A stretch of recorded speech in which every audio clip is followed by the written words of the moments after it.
Salamat sa Diyos dahil dumating na naman tayo sa ganitong punto upang sa ganun ay ating pasalamatan ng Diyos. Ating pong i-acknowledge na ang Diyos ang siyang may control ng ating bawat buhay, na ating damdamin, na ating pag-iisip.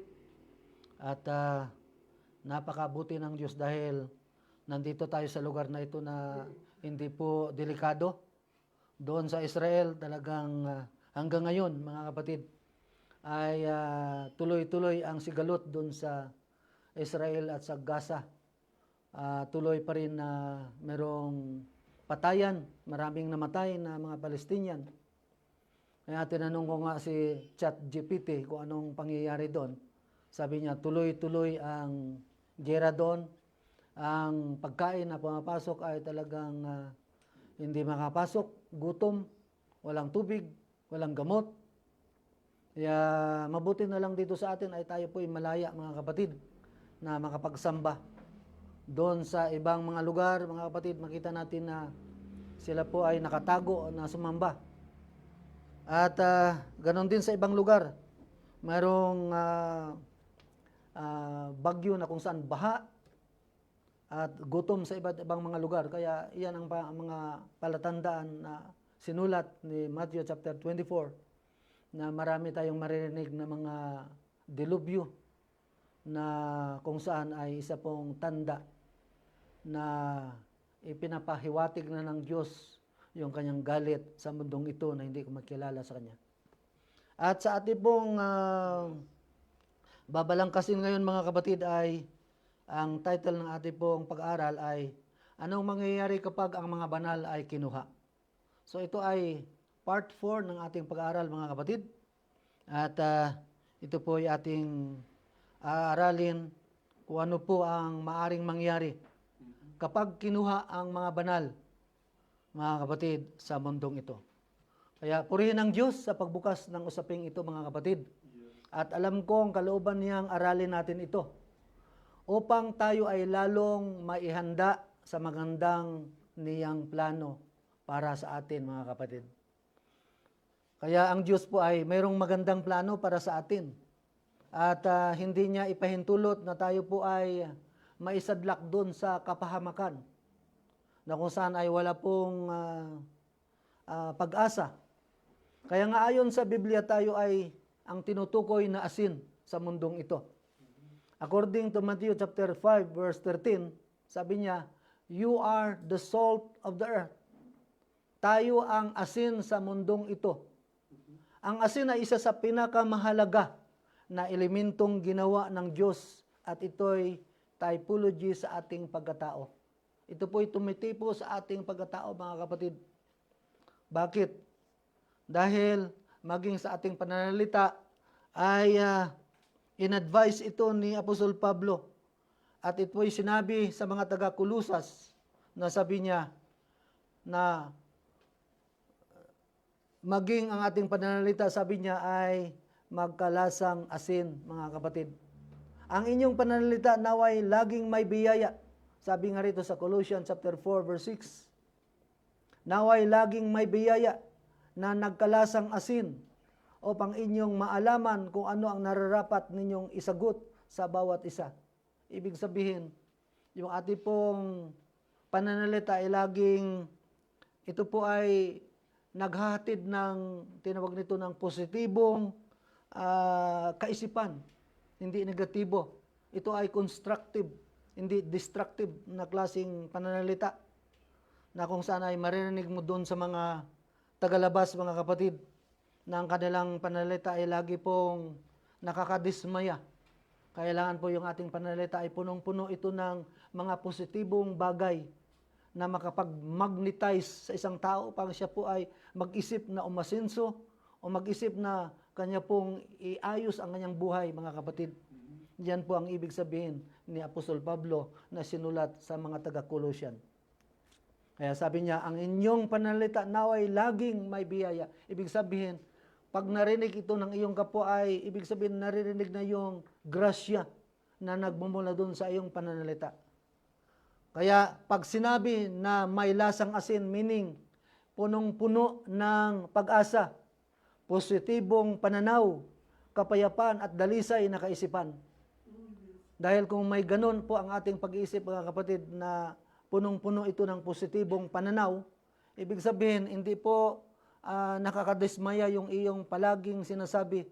Laging ang iniisip mo ay yung support sa iyong kapwa, support sa isang gawain, o support sa isang tao na mayroong kahinaan, or nagbibigay ka ng kapayapaan sa kanyang buhay, na kung saan ay siya po ay mayroong kabigatan sa kanyang buhay na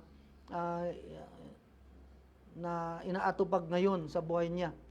At magkaroon ng tinatawag na dalisay na kaisipan. Pag sinabang dalisay ay yung malinis na damdamin, na isip sa kapwa, mga kapatid. Hindi na yung lagi kang merong maling kinakomento sa iyong kapwa, mga kapatid. Dahil kung ganun ang kaisipan ng isang tao, mga kapatid, ay ibig sabihin, hindi yan Kristiyano. Yan ang taong palaging naghahunting ng bagay na pwede niyang gamitin para gawing sandata sa kanyang kapwa, mga kapatid. Ayon kay Mark chapter 9 verse 50, sabi niya, mabuti ang asin, datapwat kung tumabang ang asin, ay ano ang inyong ipagpapaalat? Diba? Taglayin ninyo sa inyong sarili ang asin, at kayo'y magkaroon ng kapayapaan sa isa't isa. So yung asin pala ay ang tao na mayroong positibong isip, ang taong mayroong pong Holy Ghost ng Diyos, mga kapatid. Kaya sabi niya, once na tumabang ang asin, ibig sabihin, kung wala sa kanya yung Holy Ghost na yan, ay ano po yung gagawin ng taong iyan? Ibig sabihin, itatapon dun sa impyerno. Dahil wala na siyang kabuluhan. Kaya sabi rito, advice ni Mark, taglayan ninyo sa inyong sarili ang asin. Ibig sabihin, yun yung sinasabing positibong kaisipan. Yan po yung pananaw na mayroong dalang kapayapaan. Pananaw na mayroong dalisay na isip, puro, pure, tapat, at mapagkatiwalaang na klase ng Kristiyano, mga kapatid. Kaya, ang asin po ay napakahalaga na ingredient sa ating pagkain, na kung wala yung asin na yan, ay wala kang ganang kumain, mga kapatid. Kaya kung wala ang Holy Ghost sa isang tao, sa isang Kristiyano, ay ano po ang iyong makikita sa kanyang bunga, sa kanyang buhay, mga kapatid. Ang asin ay tumutukoy sa Holy Ghost, brothers and sisters. Kaya yung ating title, ano ang mangyayari kapag ang mga banal ay kinuha? Tayo po ang tinutukoy, mga kapatid, na asin, ayon kay Marcos at kay Apostol Pablo, na kung saan tayo ang asin na yan na nagpreserba, mga kapatid, sa mundong ito. Pag wala ng asin dito sa lupa, nangangahulugan ay unti-unti nang mabubulok ang mga bagay dito sa lupa, mga kapatid. Dahil, bakit? Wala nang magpreserba sa kalagayan ng mundo, mga kapatid. So, ibig sabihin, bakit ginamit ng Diyos ang ganitong elemento? Dahil ito pala ay napaka-importante, mga kapatid, sa loob ng bahay at sa ating ding buhay, mga kapatid. That's why Apostle Paul said in 2 Thessalonians chapter 2 verse 7, sapagkat ang hiwaga ng kasamaan ay gumagawa na, lamang ay mayroong pumipigil ngayon hanggang sa alisin ito. So nakita niyo yan, mga kapatid, ang sinabi ng Apostol Pablo sa 2 Thessalonians chapter 2 verse 7, for the mystery of iniquity do already work. Nagtatrabaho na ngayon. Noon pa, nagtatrabaho na siya. Pero hindi lang siya makapag-full swing ng kanyang trabaho, mga kapatid. Para linlangin ang lahat ng mga tao. Dahil, bakit? Mayroon pang pumipigil ngayon. Hanggang dumating ang panahon na ito po'y alisin sa mundong ito. Once na ito'y inalis, ang Holy Ghost, ay mabubulok ang mundong ito, brothers and sisters. So, maliwanag na ang sinabi ni Marcos, ang sinabi ni Apostol Pablo, ay tumutukoy po sa tinatawag na asin na tayo ang asin na siyang pumipigil upang hindi maikalat ni Satanas ang kanyang kasamaan, upang hindi niya ma-pervert ang lahat ng mga tao sa mundong ito. Kaya pinipigilan siya ng isang preserba sa kalagayan ng mundo, mga kapatid. So ano daw ang pumipigil sa kanya ngayon? Ang asin.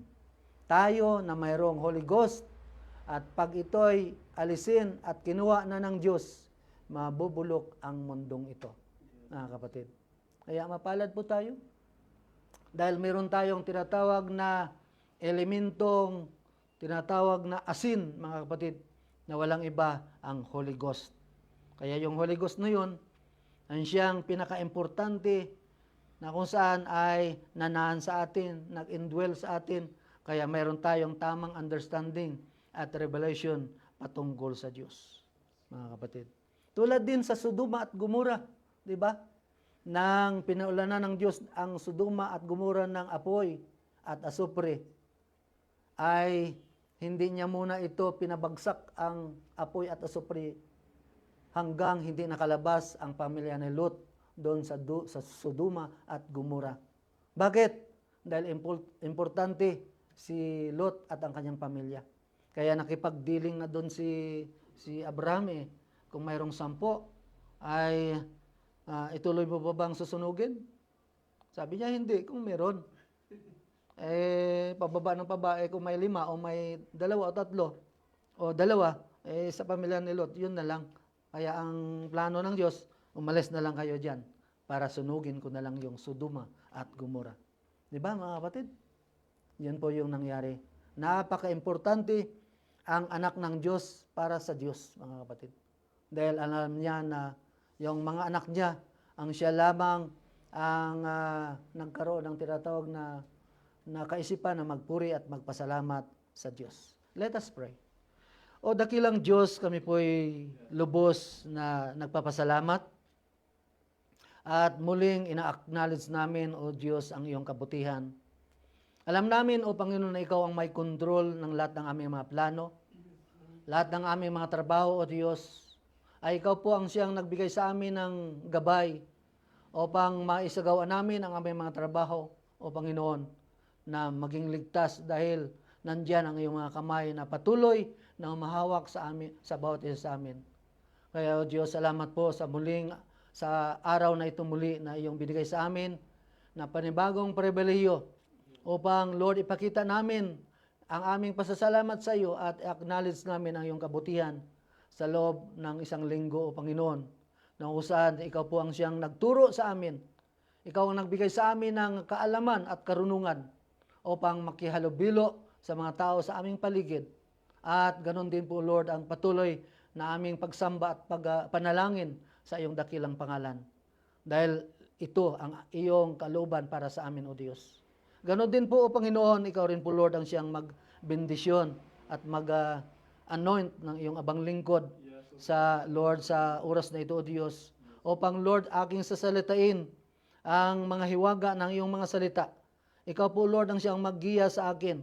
Upang, Lord, ang bawat mga salitang na ito na aking sasalitain, O Diyos, ay, Lord, magdadala ng kagalakan, ng kalakasan sa bawat mga taigang nakikinig. Ikaw na, O Lord, ang patuloy na magbigay ng kapangyarihan upang ang salitang ito na maibigkas, O Diyos, ay maramdaman nila ang iyong pag-ibig, O Panginoon, sa pamagitan ng iyong mga salita, sa mga hula na amin pong babanggitin sa mga bagay na ito, O Diyos, ay, Lord, ito daw, O Lord, ang magpadala sa kanila ng patuloy na pag-ibig sa iyong salita, O Diyos. Salamat po, dakilang Diyos, at lahat ito ay aming hiling dalangin sa pangalan ni Kristo Jesus. Amen. Palakpan mo natin ang Panginoon. Okay, tuloy po tayo, mga kapatid. Kaya sabi rito, tayo yung asin. At yung asin po ay napaka-importanting preservative sa lahat ng pagkain. At bago tayo magpatuloy, ay balikan po natin yung ating nakalipas na inaral noong nakaraan.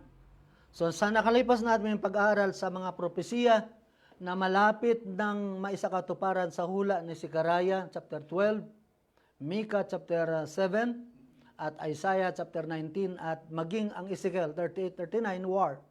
na kung saan ay hinusgahan ng Diyos ang mga sundalo ni Gog sa pamamagitan ng ulan at yelo, asopre at ng apoy, mga kapatid. So, inilibing ang mga sundalo ni Gog at kasama na ang kanyang mga bansang sumama sa kanya na ang Armenia, yung Libya, ang Turkey at ang Ethiopia. At sila ay pinalibing doon sa lugar ng Hamon Gog ng halos 7 buwan, mga kapatid. So kita mo 7 buwang ipinalibing ang mga sundalong namatay sa panahon ng Ezekiel 38 war. Ginawa ito ng Diyos upang siya ay makilala sa buong mundo. At sabi nga rito sa Ezekiel chapter 38 verse 23, at ako'y pakilalang dakila at banal, at ako'y pakilala sa harap ng mga mata ng maraming bansa, at kanilang malalaman na ako ang Panginoon. So ginawa pala ito ng Diyos, hindi umabot dun sa mismong sentro ng Israel, ang mga sundalo ni Gog, ay doon pa lang sa itaas, doon sa bundok ng Israel, ay pinatay na ng Diyos ang mga sundalong iyan, mga kapatid. Upang, sabi niya, ipakita sa mga bansa, sa buong mga bansa, ang kanilang malalaman, sabi ng Diyos na ako ang Panginoon. So, iyon ang pagpapakilala. Ganon din sa atin, mga kapatid. Sa ating mga problema, minsan ay sinusulo natin yung ating problema. Nakaligtaan natin, nakalimutan natin na may Diyos pala na nandyan na naghihintay lamang na tayo po tumawag sa Kanya. At bakit pinahintulot ng Diyos ang ating mga problema? Bakit pinahintulot ng Diyos yung ating mga dalahin na yan? Mga bagay-bagay na kung saan minsan ay bigla lang dumating sa harap natin. Yan po ay isa pong paraan ng Diyos upang sa ganun ay tumingala tayo sa Kanya at humingi ng pasasalamat at tulong sa Kanya. Ganon din ang nangyari dito. Dahil ang bansang ito ng Magog, mga kapatid, ay hindi po kumikilala sa Diyos. Kaya ito ang paraan na ginawa ng Diyos upang makilala ng buong mundo na ang Diyos ng bansang Israel ay tunay na Diyos na nilang dapat sambahin. Ayon dito nga sa Isaiah chapter 17 verse 7, sa araw na yaon ay titingin ang mga tao sa may lalang sa kanila. Kaya makikita natin dito, mga kapatid, na pag nangyari yun, sabi ng Diyos dito sa sulat ni Isaiah chapter 17 verse 7, na makikita ng lahat ng tao at titingin ang mga tao sa Diyos, ang kanilang mga mata ay magkaroon ng respeto sa banal ng Israel. Kaya dito na sila kikilala. Nagkaroon na sila ng respeto na totoo pala ang Diyos ng bansang Israel, mga kapatid. Doon lang nila ma-realize na hindi pala totoo itong mga nilulura naming mga Diyos na ito. Hindi pala ito nakakatulong. Dahil yan ay nakatayo lang, nakaupo lang sa isang lugar. Verse 8, at sila'y hindi titingin sa mga dambana na gawa ng kanilang mga kamay, o magkakaroon man sila ng respeto sa ginawa ng kanilang mga daliri, maging sa mga asera o sa mga larawang araw. So sa panahong iyan, mga kapatid, ay mag-iiba na ang kanilang kaisipan ngayon. Yung mga tao sa mundong ito na wala pong pagkilala sa Diyos. Sabi nga rito sa verse 8, at sila'y hindi titingin sa mga dambana, meaning to say, wala na silang respeto sa kanilang Diyos-Diyosang ginawa doon sa kanilang mga altar. Nagawa ng kanilang mga kamay at kanilang mga daliri. Yun yung time na yun. So, bakit pa natin hihintayin yung pagsubok sa buhay natin bago tayo magiging agresibo sa ating relasyon sa Diyos? Diba? Katulad dito na nangyayari. Naging agresibo na sila ngayon. Mapansin natin dito na sila hindi natitingin sa mga dambana. Kaya ayon nga doon sa sinulat ni si Fania chapter 2 verse 11, na sabi niya, aking gugutumin ang mga bansa, gugutumin ang kanilang mga panampalataya sa kanilang Diyos-Diyusan, mga kapatid. So darating ang araw na on that day, sabi niya, malalaman ng buong mundo na ako ang Diyos na may gawa ng lahat ng mga bagay na ito. Di ba, mga kapatid? At sa puntong ito, ito'y mensahe din para sa atin, mga kapatid, na dapat tayo po ay magiging tapat sa ating pong kaugnayan sa Diyos. Kahit kung iilan lang tayo, kukunti lang tayo, mga kapatid, ay hindi po tinitingnan ng Diyos yung karamihan. Ang tinatingnan niya sa atin ay yung ating damdamin, ang ating puso. Kung paano pa tayo mag-react sa ating kaugnayan sa Diyos. Kung paano tayo umaksyon sa ating pong pagiging Kristiyano o sa ating pong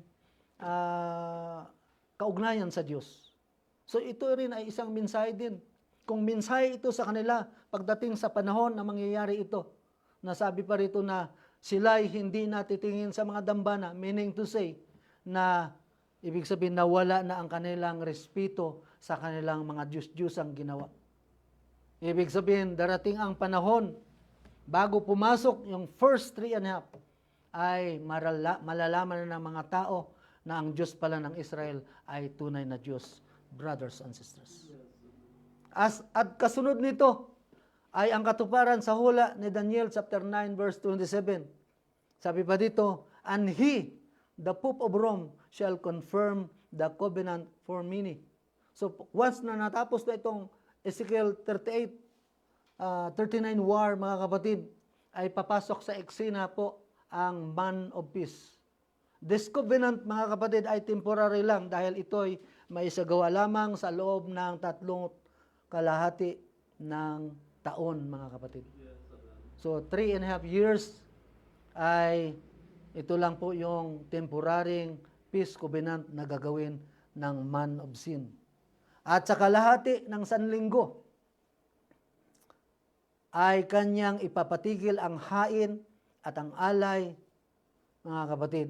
Saan sila nag-aalay, mga kapatid? Ang mga Hudyo? Doon sa pangatlong templo. Ibig sabihin, doon sa ating napag-aralan, na bago papasok ang first 3.5, yung third temple ay naitatayo na at ang mga Hudyo ay nag-aalay na doon sa kanilang templo, mga kapatid.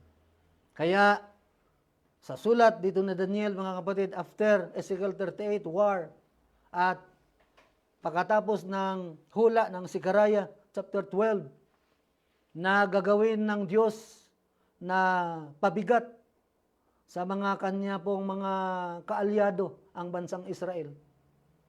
So ngayon, hindi pa natin napapansin sa ulat sa mga politiko, sa ibang mga kaalyado ng Israel, mga kapatid, ay tuloy pa naman ang kanila pong sustento.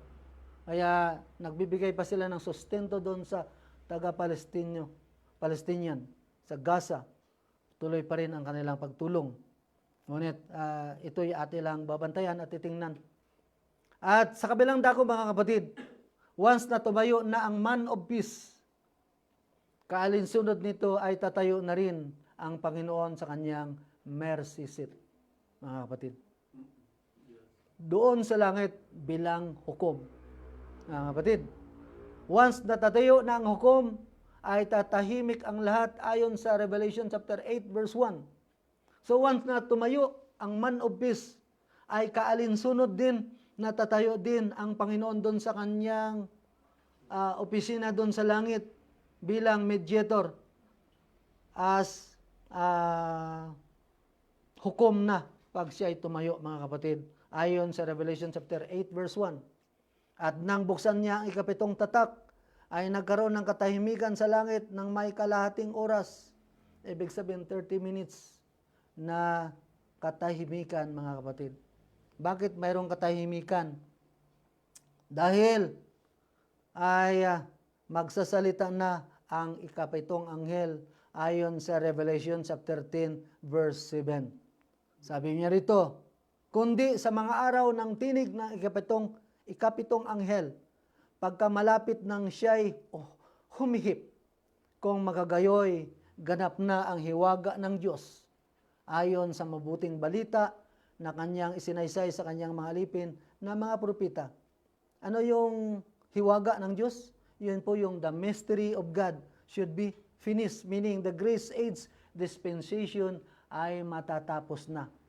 Once na tumayo ang hukom o yung mediator doon sa langit, ay tatayo na rin, mga kapatid, itong man of peace. Halos kaalinsunod lang sila, mga kapatid. Wala nang gap yan. Kundi halos hindi natin mapansin na nagkakasunod-sunod lang ang nangyayari. At mga kapatid, tatayo na rin yung ikapitong anghel at siya po'y magpatunog ng kanyang trompeta. Na kung saan, the mystery of God should be finished. Ibig sabihin yung grace age dispensation ay magkuklose na, mga kapatid. Ito'y kaugnay sa sulat ni Apostol Pablo sa Romans chapter 11 verse 25. Na ayon dito para idugtong natin, sapagkat hindi ko ibig, mga kapatid, na hindi ninyo maalaman ang hiwagang ito, misteryo. Ano yung misteryo? Ano yung hiwaga na kanyang tinutukoy? Ito yung mystery of God. Ito yung grace age dispensation. Baka kayo'y mga marunong sa inyong sariling mga haka na ang katigasan ng isang bahagi ay nangyari sa Israel hanggang sa pumasok ang kapunuan ng mga Hintel, mga kapatid. Ibig sabihin, yung hiwaga o yung grace age dispensation na ito, na ngayon ay tayo po ay nabubuhay sa panahong ito, mga kapatid. Ito yung tinatawag na grasya ng Diyos. So alam natin na ang grace o awa ng Diyos ay nakatuka sa mga Hintel at ito po hindi para sa Hudyo. So tayo po, sa atin po nakatuka, mga kapatid. Patuloy po tayo. According to Romans chapter 11 verse 30, sapagkat kung paano kayo ng nakaraang panahon ay mga masawayin sa Diyos, datapot ngayon, kayo'y nagkamit ng habag sa pamagitan ng kanilang pagsuway. So dahil pala sa kanilang pagsuway ng mga Hudyo na hindi sila kumilala kay Jesus Christ bilang anak ng Diyos, dahil ang pagkilala nila kay Jesus Christ ngayon ay isa lamang propeta. Kahit tanungin mo sila ngayon, ay ang kanilang understanding patungkol kay Jesus Christ ay isa lamang propeta. Kaya sinabi rito ni Apostol Pablo o ng Roma, kung paano kayo ng nakaraang panahon, tayo mga Hintil, ang tinutukoy niya, ay mga masuwayin sa Diyos. Ibig sabihin, wala tayong Diyos. Datapwat, ngayon, kayo'y nangagkamit ng habag sa pamagitan ng kanilang pagsuway. Kaya pasalamat tayo dahil kung hindi sila nagsuway pala, hindi pala tayo nakapasok sa grasya ng Diyos.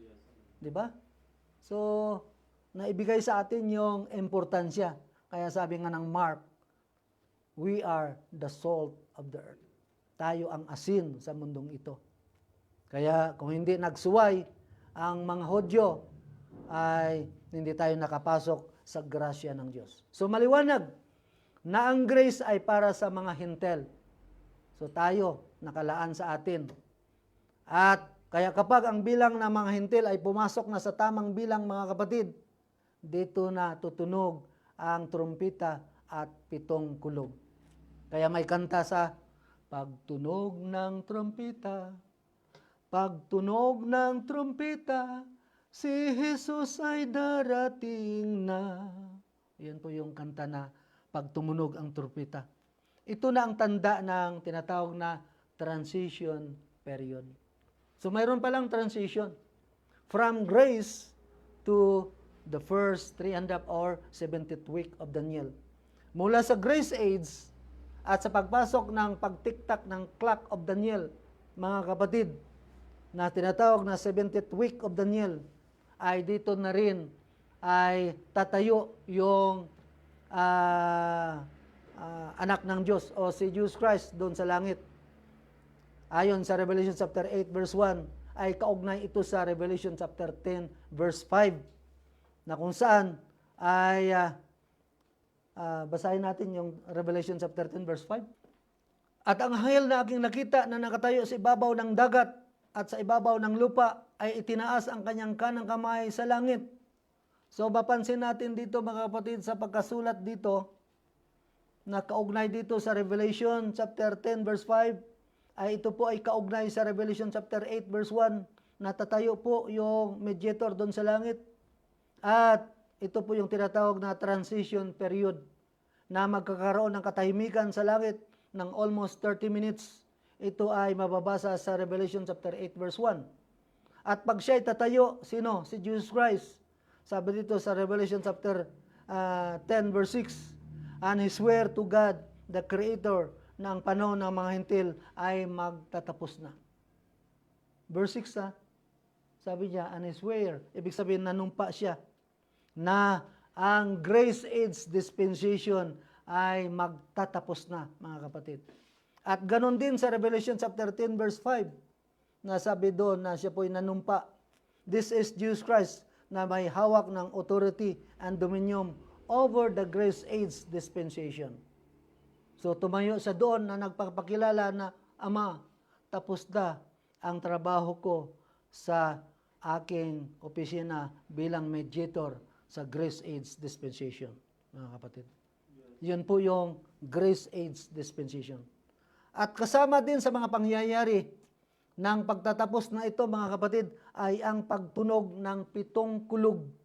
Kaalinsunod din yan sa pagtayo ng man of peace at pagtayo ng mediator doon sa langit at pagtunog ng pagtayo ni Jesus Christ at pagpanumpa sa Diyos, mga kapatid, ay halos sila po ay magkakasunod-sunod lang, mga kapatid.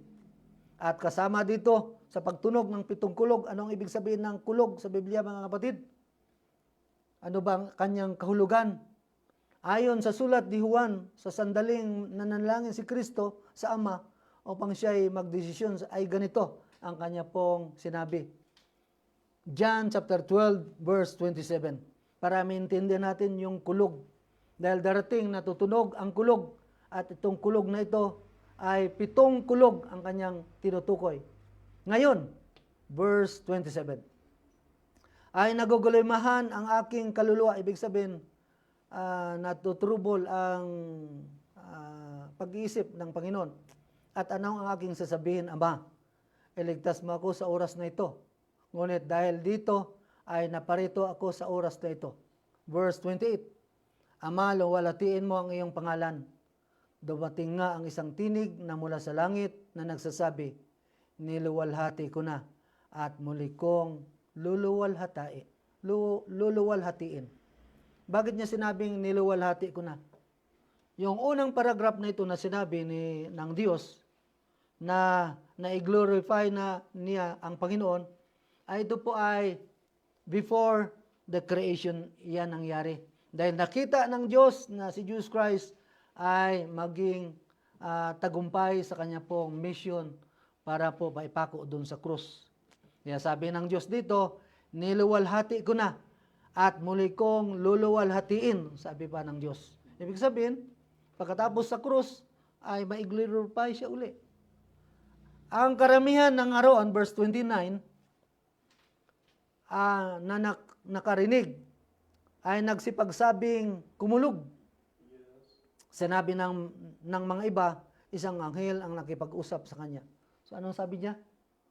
It thunder. Others say, an angel speak to him.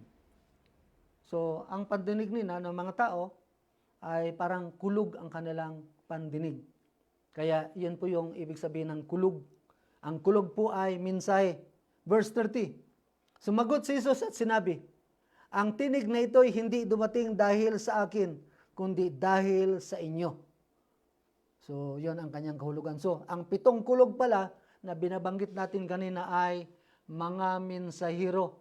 May dala-dalang mensahe na hindi po maintindihan ng mundong ito. Ang makakaintindi lang ay yung mga bride of Christ na binigyan ng understanding at revelation patungkol sa kulog na ito. Kaya nga, doon sa puntong iyan, yung iba ay ang pagkadinig nila sa nagsasalita, sabi nila kumulog, ang iba naman ay mensahe ng isang anghel. Di ba mga kapatid? So maliwanag na ang kahulugan ng kulog ay mensahe. Yan ang ibig sabihin.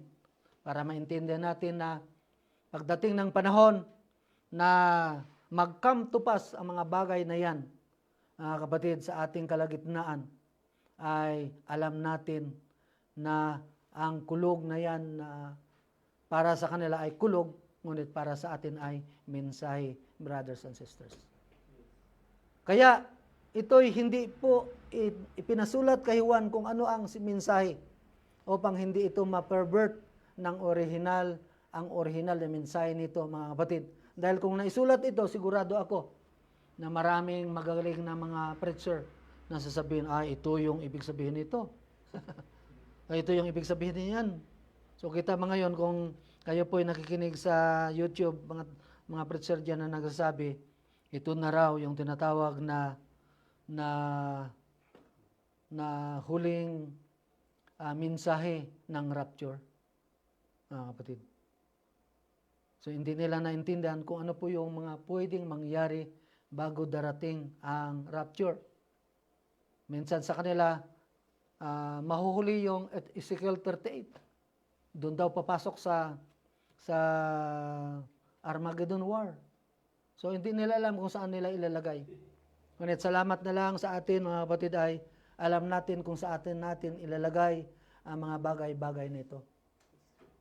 Kaya ang kulog na binanggit sa Revelation chapter 10 verse 3 ay patungkol sa 7 mensahero ng Diyos for the preparation of the rapture day. So anong yung kanyang sinulat doon? Revelation chapter 10 verse 3. Sabi niya, at sumigaw ng malakas na tinig na gaya ng leon na umaangal, at pagkasigaw niya ay ang 7 kulog ay umugong. So 7 kulog, ibig sabihin 7 mensahero ang lalabas at maaring i-anointar niya yung mga sino ba ang pwede niyang i-anointar, mga kapatid. I-anoint niya yung mga pwedeng gamitin niya sa 7 continents sa mundong ito. At hindi natin alam kung ano ang kanyang mensahe. So, ngunit para sa atin, ang opinion natin dito ay hindi siya magmimensahe patungkol sa salvation. Maaring ang kanyang imensahe dito ay preparation for the rapture day. Opinion ko lang yan, mga kapatid. Hindi yan talaga sigurado. Dahil nga hindi pinasulat Kaya ang mga tao ngayon ay nagkaroon ng iba-ibang klaseng opinion. Pero ang opinion natin maaring malapit po sa katotohanan, mga kapatid. Diba? So yung kulog na sinasabi rito sa Revelation chapter 10 verse 3 ay hindi ipinasulat upang maiwasan ang iba't ibang klase ng mga opinion. Kaya ito'y hindi po ipinasulat kay Juan, mga kapatid, kung ano ang kanyang mensahe.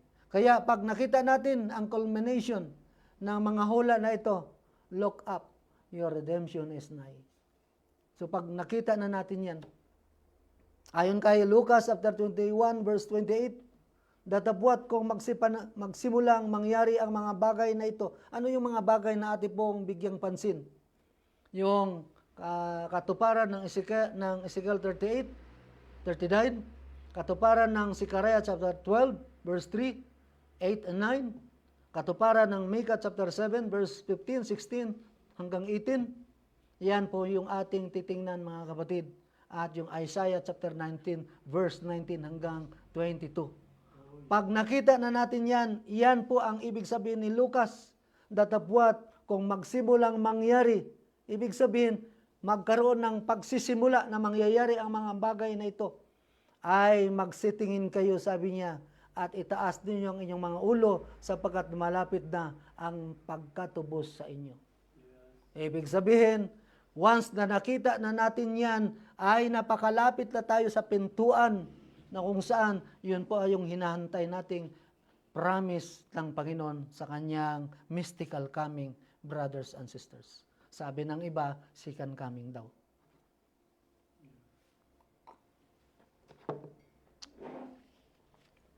Pero hindi yan ang second coming. Dahil ang second coming ng Panginoon ay kasama niya ang mga laksang mga banal para husgahan ang naiwan doon sa pangatlong digmaan na mangyayari, mga kapatid, after the Great Tribulation, mga kapatid. Kaya hindi nila alam kung saan nila ilalagay. At pagkatapos nito, mga kapatid, na mag-close na ang Grace Age Dispensation, matutupad ang promise ng Diyos para sa mga Hudyo. So, yung transition period, mga kapatid, ng grace, once na natupad ng mga bagay na ito, at ang mga banal po ay na-rapture na, ay nag-close na, ibig sabihin, nag-close na ang dispensation na ito. Dito po matutupad naman, papasok na ang another period na kung saan yung transition para sa mga Hudyo, brothers and sisters. At tatayo na ang Panginoon upang manumpa sa Ama. Ito na naman ang kanyang gagawin for the opening of the first 3.5 years. Ayon sa sulat ni Daniel chapter 12 verse 5. Basahin natin. Ano ang kanyang sabi? Daniel chapter 12 verse 5. Nang maggagayoy akong si Daniel ay tumingin at narito, nakatayo ang ibang dalawa, ang isa ay sa dakong ito ng pangpang ng ilog. So mayroon siyang nakita na dalawang tao, ang isa doon sa kabilang pangpang, ang isa po ay nandun sa kabilang pangpang. Ibig sabihin, yun yung pong dalawang period, grace and 70th week of Daniel na period. Yan yung magkaroon ng transition period, yung dalawang panahon na nakita ni Daniel. Ang isa ay sa dakong ito ng pangpang ng ilog, at ang isa ay sa kabilang pangpang ng ilog sa dakong iyon. Meaning, nito ay dalawang panahon, grace and the 70th week of Daniel, mga kapatid. So, makita nyo yan, ang kanyang ibig sabihin. Ayon sa Daniel chapter 12, verse 6, at ang isa ay nagsalita sa lalaking nabihisan ng kayong lino, tumutukoy ito kay Jesus Christ, na nasa ibabaw ng tubig, ng ilog, hanggang kailan mangyayari ang wakas ng mga kababalagang ito? Ano ang kanyang ibig sabihin? Yung tanong niya. Ibig sabihin, ang tinutukoy niya ay the mystery of the kingdom of God. Kung kailan matatapos. Ano yon? Yung grace age dispensation. Ang tanong niya. Verse 7. At aking napakinggan ang lalaking nakapanamit ng kayong lino na nasa ibabaw ng tubig ng ilog, ng kanyang itaas ang kanyang kanan at kanyang kaliwang kamay sa langit. Ibig sabihin, nanumpa siya. So si Jesus Christ ang nanumpa para papasok sa grace age sa 70th week of Daniel. Ang dealing ng Panginoon ay sa mga Hudyo na ngayon. At sumumpa sa pamagitan ng nabubuhay magpakailanman sa Ama, sa Diyos, na magiging isang panahon, mga panahon, at kalahati ng panahon, meaning 3.5 years ang ibig niyang sabihin. Mga kapatid, ang dealing ng Diyos ay papasok sa mga Hudyo sa loob ng 3 taon at kalahati para sa 144,000 at ayon dito sa Roma chapter 11 verse 26. At sa ganito, isabi rito, Romans chapter 11 verse 26. At sa ganito, ang buong Israel ay maliligtas gaya ng nasusulat, magbubuhat sa Sayon ang tagapagligtas, siya ang maghiwalay sa Jacob ng kalikuan. Verse 27, at itong aking tipan sa kanila, pagkaalisin ko ang kanilang mga kasalanan, tungkol sa Ebanghelyo, verse 28, ay mga kaaway sila dahil sa inyo, databuhat, tungkol sa pagkahirang ay mga pinakaibig sila dahil sa magulang. So, ibig sabihin, ang dealing pala ng Diyos, ng Panginoon, ay papasok sa mga Hudyo para naman sila ay maligtas. Dahil ngayon, ang kanilang understanding patungkol kay Jesus Christ ay hindi po ugnay sa dapat na sinabi ng Biblia. Di ba mga kapatid? Nakita natin yung transition period na sinasabi rito ng Biblia.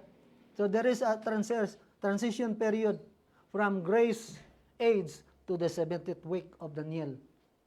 para ito po ay maliwanag para sa atin. So ang dealing ng Diyos sa mga Hudyo ay sa loob ng 3 taon at kalahati. Bakit 3 taon at kalahati lang ang dealing niya?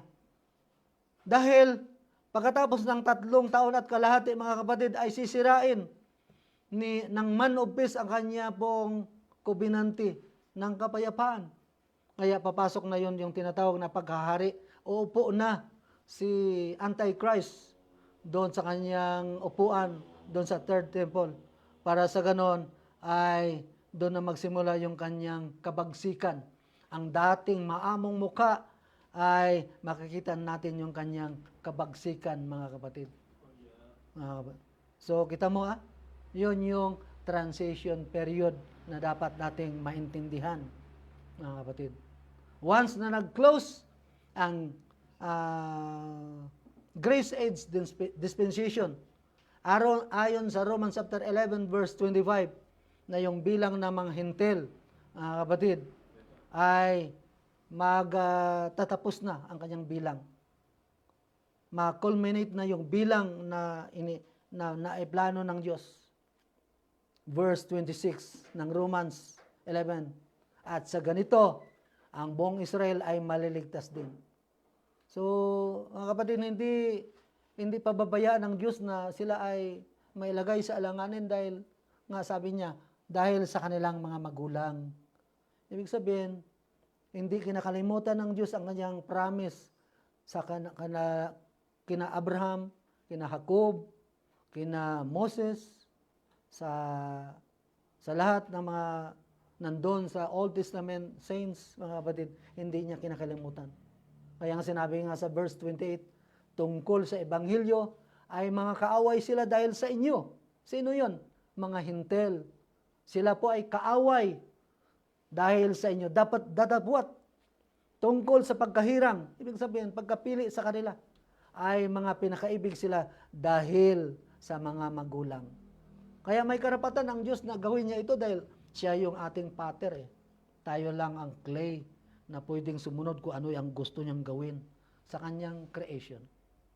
Kaya ang kagandahan dito, ipinaalam sa atin ng Diyos yung kanyang plano, mga kapatid. So, ipinakita sa atin kung paano po manumpa ang ating Panginoon. Nang siya po ay nasa Gentile people, ay nanumpa siya upang sa ganun ay hawakan niya sa loob ng panahon na ang mga hintil ay mabigyan ng tinatawag na grasya ng kaligtasan. Pero nang dumating ang panahon na naitupad na, nakaroon na ng katuparan ang lahat ng mga hula na ito na ating hinihintay, ay muling manunumpa ang Panginoon na sinabi rito ni Daniel chapter 6 na nakita niya yung dalawang tao sa kabilang pangpang at sa kabilang pangpang. Ibig sabihin, dalawang panahon.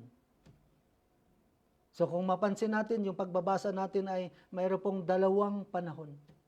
At yung panahon na yon, doon nakatayo ang Panginoon, si Jesus Christ. So, mahirap ito maintindihan, mga kapatid, kung walang magpapaliwanag. Pero dahil ibinigay sa atin yung ganitong kapaliwanagan, ay mapalad po tayo. Dahil ang mga panahon na ating hinihintay, mga kapatid, ay malapit na. Kaya yung ating title dito, anong mangyayari kapag ang mga banal ay kinuha? Meaning, magiging wala ng kabuluhan ang mga bagay sa mundong ito. Lahat po ay mga sisira. Magkaroon ng malalakas na lindol. Nang lindol na yon ay kanya pong itatago ang lahat ng mga bagay sa mundong ito. Kaya mapapansin mo rito sa Revelation, chapter 16 ng Revelation, mga kapatid, basahin natin. Verse 17 muna. At ibinuhos ng ikapito ang kanyang mangkok sa hangin, at lumabas sa sanktuaryo ang isang malakas na tinig mula sa luklukan na nagsasabi, nagawa na. Ibig sabihin, tapos na. Saan ito makikita yung eksenang ito, mga kapatid?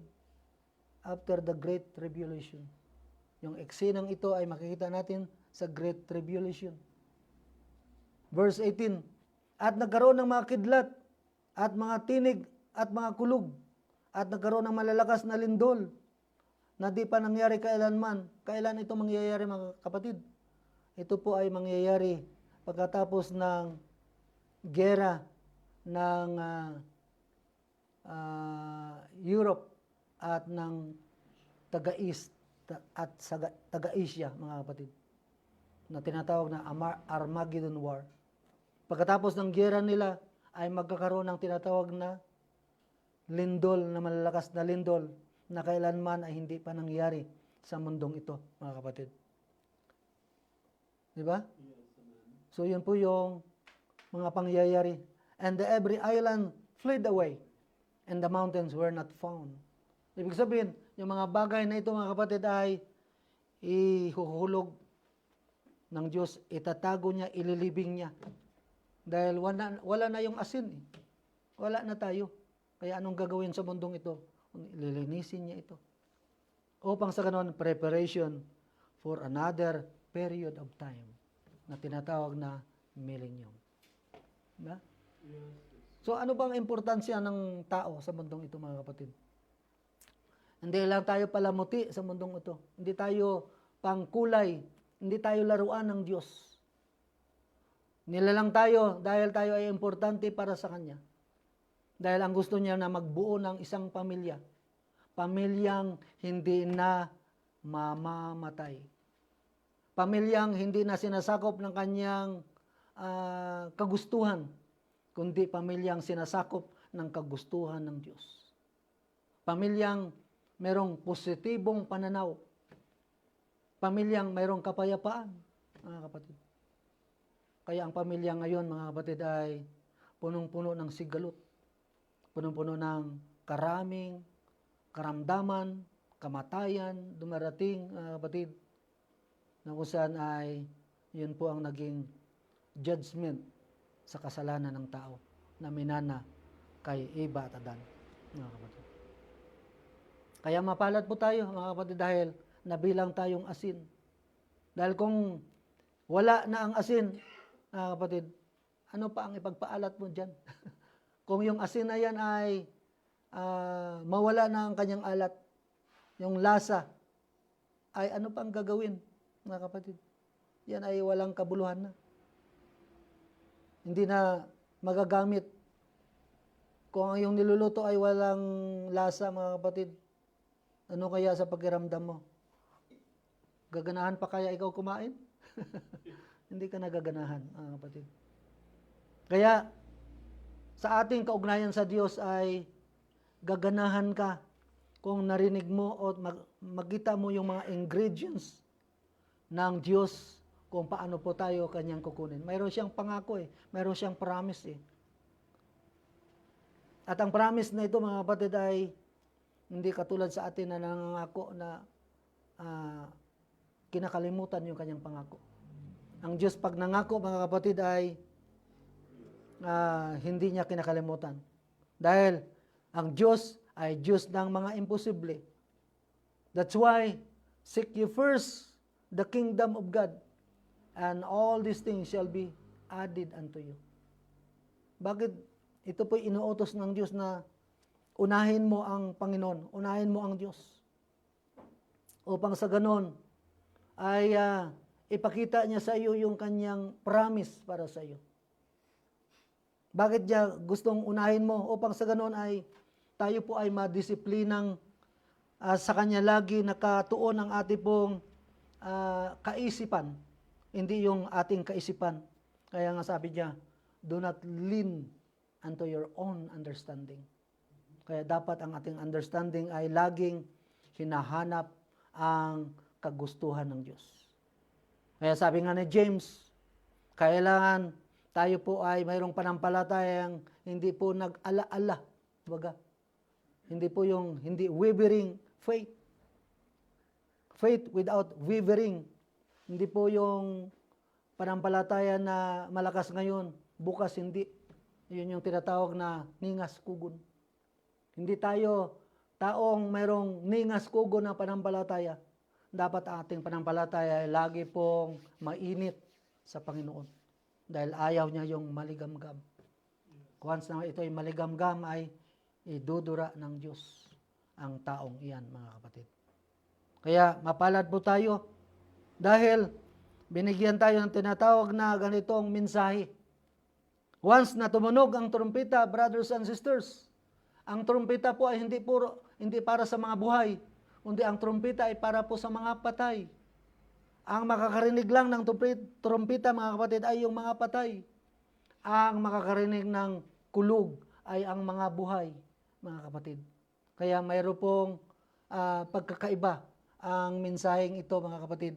Kaya basahin po natin sa 1 Corinthians chapter 15 pala, ng 1 Corinthians verse 52. Ganito po yung kanyang pagkasabi.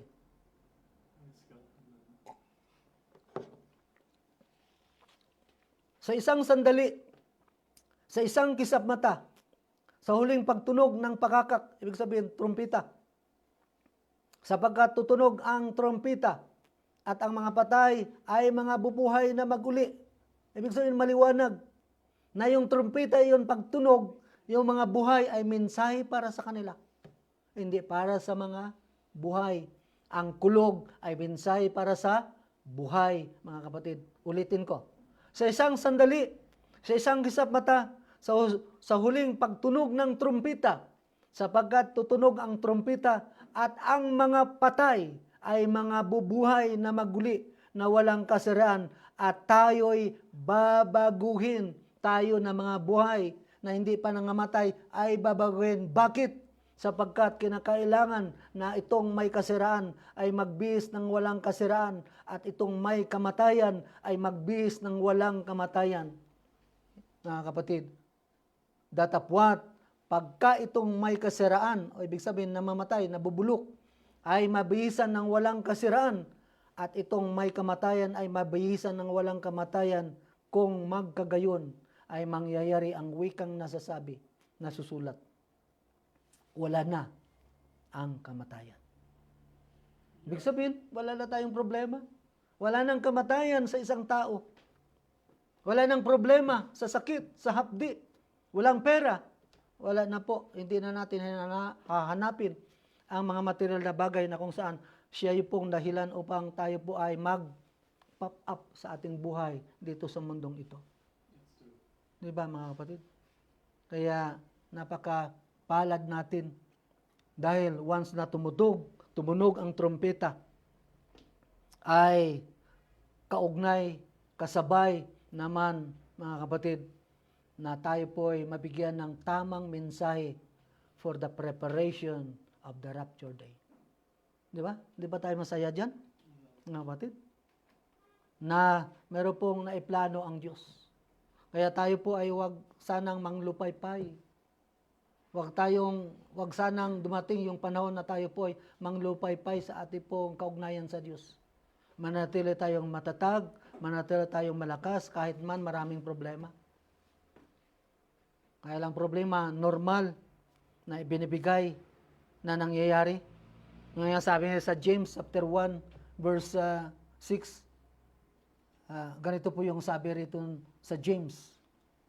Sabi niya verse 3, yaman nalalaman na ang pagsubok sa inyong panampalataya ay gumagawa ng pagtitiis. So pag mayroon palang pagsubok sa ating panampalataya, tinuturuan pala tayo para maghintay. Tinuruan pa tayo para maging kalmanti, mga kapatid, sa ating kaugnayan sa Diyos. Yung mga pagsubok tayo pala ay nagtuturo sa atin, ito pa ay leksyon. At inyong pabayaan na ang pagtitiis ay magkaroon ng sakdal. So yung ating pong paging kalma ay ang ibubunga pala niyan ay maging mabuti, perpekto na kalalabasan ng ating pong mga plano. Dahil kung ikaw po yung nagmamadali, ay gusto ko ito, gusto ko yan. Nagmamadali ka, hindi maging perpekto ang magiging kalalabasan ng iyong plano. Sabi ni James, but let patience have her perfect work, that you may be perfect and entire, wanting nothing. Mga kapatid. So pag ikaw pala na sinusubukan, kailan mo lang palang maging kalmante. Kalma lang.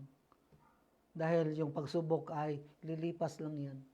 Kaya nga sa amin, yung naranasan namin pagsubok, mga kapatid, ay mabigat. Ngunit sa unti-unti na patience, pagtitiis, naging kalmante, naging matatag, ay unti-unti namang mga kapatid na naging maayos ang ating pamumuhay. Dahil yan ang promise nga ng Diyos eh. Di ba? Yaman, nalalaman na ang pagsubok sa inyong pananampalataya ay gumagawa ng pagtitiis. Mayroon pala siyang ginagawa sa buhay natin, sa isip natin, sa damdamin natin. Mayroon pala siyang itinuturo para tayo ay maging kalmante kung dumating man ang pagsubok sa buhay natin. Dahil kung hindi tayo maging kalmante, magwawala tayo dyan. Anong kalalabasan niya? Hindi maganda. Di ba? Kaya, ang kailangan natin, habang hinihintay natin ang mga bagay na yan, ay let us support our congregation. Support natin ang gawain. Huwag tayong mag-isip ng ating sariling iniisip, kundi ang isipin natin na tayo po'y magtulungan. Ipakita natin yung pag-ibig na sabi ni Jesus Christ, iiwanan ko sa iyo ang pag-ibig. Mga kapatid, mag-ibigan sa isa't isa. Dahil yan ang gusto ng Diyos. Kaya iiwanan ko sa inyo ang pag-ibig. Forbearing one another. Sabi pa doon. Kung tayo naman ay naglulukuhan or kanya-kanyang iniisip, mga kapatid, paano tayo magkaroon ng pagkakaisa? Sabi doon sa Ephesians chapter 4, verse 12. Na kung saan ay darating ang panahon na tayo po ay mabuo sa kaisipan, sa kadakilaan, sa holiness ng ating Panginoon. Amen. Diba? So, balikan ko. Ano ang mangyayari kapag ang banal ay kinuha na? Ibig sabihin, mabubulok ang mundong ito. Kaya, yung parting ito na ating tinatalakay, brothers and sisters, ay isa pong napaka-importante at napakahalaga dahil kayo, ako, ay asin sa mundong ito. Dahil kung tayo po ay mawala sa mundong ito, mga kapatid, ay ang mundong ito ay unti-unti nang mabubulok, mga kapatid. Ngunit, mga kapatid, ay inalagaan ito ng Diyos dahil importante tayo, mga kapatid. Kaya nga, balikan ko yung sinabi rito ni 1 Thessalonian na sabi niya, chapter 2 verse 2 Thessalonian pala, chapter 2 verse 7. Sapagkat ang hiwaga ng kasamaan ay gumagawa na, meaning ay nagkalat na po yung mensaheng dadalhin sila sa impyerno. Mensahe ng kasamaan, mensahe ng kabuktutan, mensahe ng gusto lang nila na sila ay maging sikat sa mundong ito. Alam niyo ba yung pinakamayaman na pastor sa buong mundo? Mga kapatid, ay taga-Africa. Yung pinakamayaman na pastor. Kaya, ang congregation ay ginagamit niya na bangko. Ginagamit niya na pagkukunan ng kanyang kayamanan. Pero sabi rito ng Bible, sapagkat ang hiwaga ng kasamaan ay gumagawa na, ibig sabihin, kalat na yung perversion. Open na yung, meron ng tinatawag na open rebellion. Mga kapatid, lamang, sabi niya, ay may pumipigil ngayon. Ibig sabihin, may humahadlang. Marami pong opinion sa bagay na ito, mga kapatid. Sino kaya yung humahadlang? Sabi nila, isa pong makapangyarihan, a powerful being ang humahadlang. Hindi nila alam na ang humahadlang na yun ay yung Holy Ghost na mayroon sa atin na tumutukoy bilang asin sa buhay natin. Kaya tayo ang asin. At yung asin na yun, spiritually is the Holy Ghost. Kaya yun ang pumipigil sa mundong ito na hindi muna makontrol ang mundong ito ng kasamaan. Praise the Lord. Palakpan mo natin ang Panginoon. So, salamat sa Diyos. Sana ay nagbigay sa atin ng maliwanag na pagtuturo, kaliwanagan, ang ating pong inaral na ito mga kapatid, ayon sa Biblia.